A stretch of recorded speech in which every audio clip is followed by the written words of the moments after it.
నేను సాయి పూజిత. నేను ఇక్కడ పిహెచ్డి చేస్తున్నా సీసీఎంబీలో. సో ఈ స్టాల్ బేసికలీ 7 ల్యాబ్స్ ఉన్నాయి. 7 ల్యాబ్స్ డిఫరెంట్ మైక్రో ఆర్గానిజమ్స్ మీద పనిచేస్తూ ఉంటాయి అనమాట.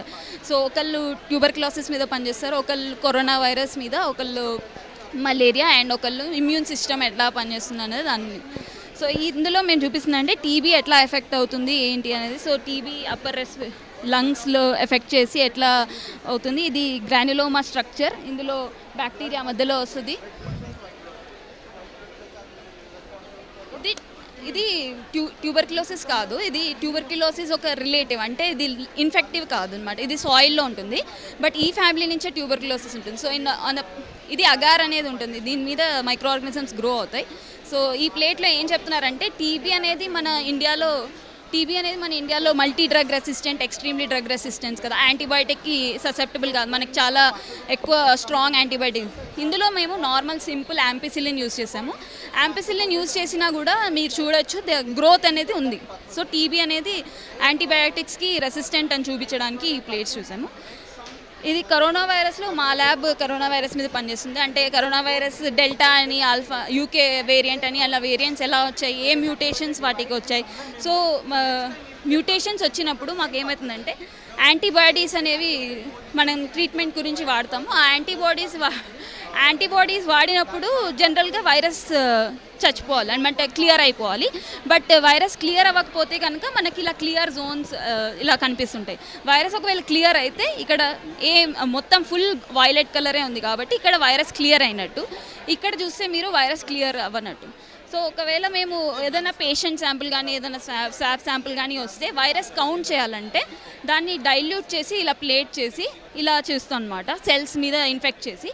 ఈ క్లియర్ జోన్ ఏదైతే రౌండ్గా కనిపిస్తున్నాయో, వైలెట్ కలర్ కాకుండా క్లియర్ జోన్, ఇది మనకి ఇండికేట్ చేస్తుంది దట్ ఒక వైరస్ ఒక సెల్ని తినేసింది అన్నమాట. సో ఒక్కొక్క క్లియర్ జోన్ని ఒక వైరస్గా కౌంట్ చేసి అలా మేము కౌంట్ చేస్తాం. ఈ శాంపుల్లో ఇంత వైరస్ ఉంది అన్నది కౌంట్ చేయడానికి ఈ ఎస్ఏ చేస్తూ ఉంటాం. మామూలుగా శాంపుల్ కలెక్షన్ అప్పుడు ఆర్టీపీసీఆర్ టెస్ట్ కైనా ఏదైనా స్వాబ్ శాంపుల్ తీసుకుంటారు కదా, స్వాబ్ శాంపుల్ని ఒక లిక్విడ్లో డిప్ చేస్తారు. అది వీటీఎం అంటారు అనమాట, వైరస్ ట్రాన్స్మిషన్ వెహికల్ అనమాట. సో అందులో నుంచి ఆర్టీపీసీఆర్ పెట్టేస్తారు.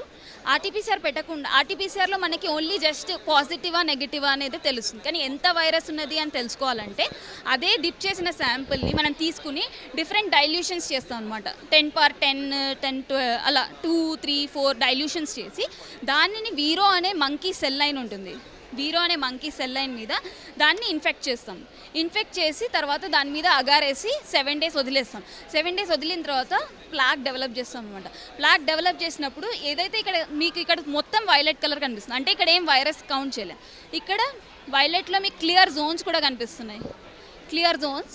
ఈ క్లియర్ జోన్స్ ఏం చెప్తాయంటే ఒక వైరస్ ఒక క్లియర్ జోన్ అని. సో దీన్ని బట్టి మనం ఇట్లా 1, 2, 3, 4, 5 అని వైరస్ కౌంట్ చేసి ఇది డైల్యూషన్ ఎంత అంటే 10⁴ 5, అంటే 5 × 10⁵ వైరసెస్ ఈ శాంపుల్లో ఉన్నాయి అన్నది మనం తెలుసుకోవాలంటే ఈ ప్లాక్ ఎస్సే అనేది చేస్తాం అనమాట. డెల్టా మా ల్యాబ్లో కూడా రీసెర్చ్ని బట్టి పేపర్ కూడా ఒకటి వచ్చింది. ఏంటంటే డెల్టా మామూలుగా మిగిలిన వేరియంట్స్ అవన్నీ ఏమైతే ఉన్నాయంటే మన బాడీ గుర్తుపడుతుంది అండ్ ఫైట్ చేయడానికి ఇది చేస్తుంది.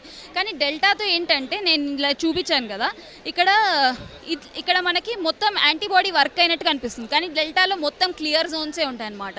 యాంటీబాడీ కూడా వర్క్ అవుతుంది, మన బాడీ ఇమ్యూన్ సిస్టమ్ కూడా త్వరగా రికగ్నైజ్ చేయలేదు. అది ఎందుకు అంటే అది మన వైరస్ రెప్లికేషన్ అప్పుడు చూసుకుంటే బ్యాక్టీరియాకి ఒక పద్ధతిగా ఒక రెప్లికేషన్ అనేది ఉంటుంది. వైరస్ ర్యాండమ్గా రెప్లికేషన్ అయిపోతుంది అండ్ చాలా మ్యూటేషన్స్ అంటే జీన్లో మార్పులు వస్తూ ఉంటాయి. ఆ మార్పుల వల్ల కొన్ని మంచి స్ట్రాంగ్ మ్యూటేషన్స్ వస్తాయి, కొన్ని వీకర్ మ్యూటేషన్స్ వస్తాయి. ఏదైతే స్ట్రాంగ్ మ్యూటేషన్స్ వస్తాయో అవి మన బాడీ ఇమ్యూన్ సిస్టమ్ని ఎస్కేప్ చేస్తాయి అన్నమాట. అందులో డెల్టా ఇది మన వేరియంట్స్ ఉన్న వాటిలన్నింటిలోకి డెల్టా చాలా స్ట్రాంగ్ మ్యూటేషన్తో వచ్చింది. అందుకనే డెల్టాలో మనం చూసాం సెకండ్ వేవ్లో చాలా డెత్స్ అండ్ చాలా హ్యావాక్ క్రియేట్ అయింది. So delta so far is the dangerous one. దాని తర్వాత ఓమిక్రాన్ వచ్చింది. ఓమిక్రాన్ ఏందంటే అది స్ప్రెడ్ ఎక్కువ, దాని ట్రాన్స్మిసిబిలిటీ ఎక్కువ. బట్ దానికి మనం చూసాం థర్డ్ వేవ్లో మనకి అంత ఏం లేదు. జస్ట్ వచ్చినా కూడా టెస్టింగ్ కూడా ఎక్కువ చేసుకోలేదు, ఇంట్లో ఐసోలేట్ అయిపోతే అయిపోయింది. So Omicron is not dangerous, కానీ స్ప్రెడ్ ఎక్కువ ఉంటుంది. But delta is more dangerous. Spread అయితే చాలామంది ఓన్లీ ఫ్యామిలీలో సగం వెళ్ళిపోవడం అనేది మనం చూసాం అనమాట. సో అట్లా డెల్టా చాలా డేంజరస్గా ఉంటుంది. సో మా ల్యాబ్ వీటి మెకానిజం ఎట్లా అది ఇమ్యూన్ సిస్టమ్ని ఎస్కేప్ చేస్తుంది అన్నది మేము కనుక్కుందామని చూస్తున్నాం. ఒకవేళ అది కనుక్కుంటే దాన్ని బ్లాక్ చేసి ఎలా చేయొచ్చు అనేది మెడిసిన్ కనుక్కోవడానికి, వ్యాక్సిన్ అయినా లేకపోతే ట్రీట్మెంట్ అయినా కనుక్కోవడానికి వీలుంటుంది. సో ఇది కరోనా గురించి ఇప్పుడు మనం క్లియర్గా తెలుసుకుంటే రేపు ఎప్పుడైనా ఇంకొక వైరస్తో ఇలానే పాండమిక్ వచ్చినా మనం రెడీగా ఉండడానికి చాలా యూజ్ అవుతుందని ఈ రీసెర్చ్ మేము ల్యాబ్లో చేస్తున్నాం. కొన్ని ఇంట్రెస్టింగ్ తెలిసింది, డెల్టాలో ఇది డిఫరెంట్ అది డిఫరెంట్ అని.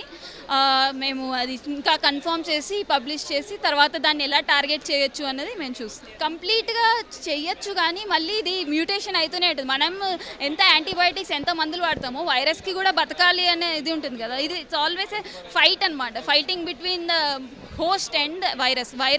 అది ఎలాగైనా బతకాలనుకుంటుంది. సో అది ఇంకొక మ్యూటేషనే ఇంకొకటి రావచ్చు, అది మనకి ఎలా వస్తుంది అనేది తెలియదు. ఇంకా ఇమ్యూన్ సిస్టమే మేజర్ ప్లేస్. సో అందుకనే ఎవరైతే ఇమ్యూన్ సిస్టమ్ బాగుంటుందో వాళ్ళంతా వచ్చినా కానీ అంటే హాస్పిటల్ చేరాల్సిన అవసరం లేదు అండ్ చనిపోయేంత వరకు వెళ్ళలేదు.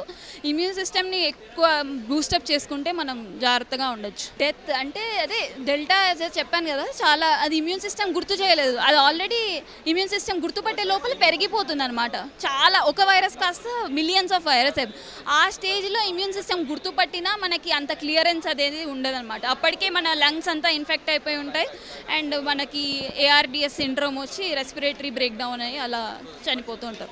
మేము బేసికలీ టెస్టింగ్ ఫస్ట్ స్టార్టింగ్లో మా ల్యాబే టెస్టింగ్ అనేది మా ల్యాబే ఫస్ట్ ట్రైనింగ్ కానీ ఇది కానీ ఎలా చేయాలన్నది ఆప్టిమైజ్ చేసి కల్చర్ చేయడం కానీ ఇవన్నీ చేసాము. ఇప్పుడు మేము ఏం చేస్తున్నాం అంటే మా ల్యాబ్లో డిఫరెంట్ వేరియంట్స్ మీద వర్క్ చేస్తున్నాం. ఏవేం వేరియంట్స్ ఎలాగా, ఎందుకు తేడాలు, ఏ మ్యూటేషన్ దేనికి కారణం అనేది. ఇంకొకటి ఇమ్యూన్ సిస్టమ్ని ఎలా మన డెల్టా కానీ కరోనా కానీ ఎందుకు సప్రెస్ చేస్తుంది. నార్మల్గా మన ఇమ్యూన్ సిస్టమ్ మన బాడీకి చాలా వైరస్ ఇన్ఫెక్ట్ అవుతూనే ఉంటాయి, కానీ మనం అన్నీ ఇన్ఫెక్ట్ కావు కదా, కొన్నే మనకు బయటపడుతూ ఉంటాయి. అది ఎందుకు ఎలాగ వైరస్ అనేది పై చేయి ఉంది ఎలా చేస్తుంది, ఒకవేళ ఆ మెకానిజం కనుక మనకు క్లియర్గా అర్థమైతే అప్పుడు దాన్ని బ్లాక్ ఎలా చేయగలం అనేది నెక్స్ట్ రీసెర్చ్ ఉంటుంది. ఆ మెకానిజం అర్థం చేసుకోవడంలోనే మేము ఇప్పుడు చేస్తాం.